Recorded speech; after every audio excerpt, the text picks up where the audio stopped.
All right, mathematicians, we are solving proportions. One way to solve a proportion is to cross multiply. So you can multiply the denominator of one times the numerator of the other.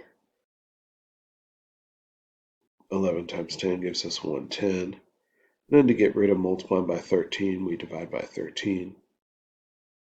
And so we'll do 110 divided by 13. Now, it says to round to the nearest tenth. So when I type this in my calculator, it gives me a number like this.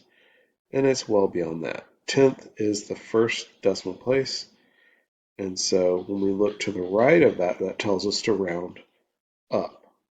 5 or higher, we round up, which means we add 1 to the tenths place, and so we get approximately 8.5.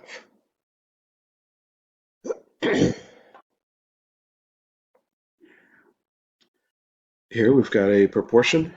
One way to solve a proportion is to cross multiply. Another way, I just noticed this one, x is just a being divided by 5. So to get rid of division by 5, I can multiply by 5. So your choice whether you want to cross multiply on this one or just multiply both sides by 5. If you're multiplying by 5, 5 times 3 gives us 15 over 7. And then to change this to a decimal, we'll do division. 15 divided by 7 gives us about 2.1 if you round it. It's 2.14, so it's going to round down to 2.1.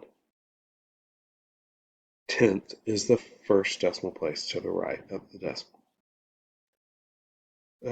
This time I'll go ahead and cross multiply. So 12 times 8 gives me 96.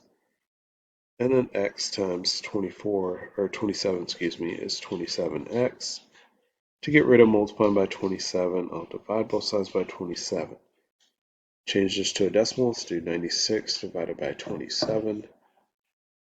And we get 3.55. It'll round up to 3.6 approximately.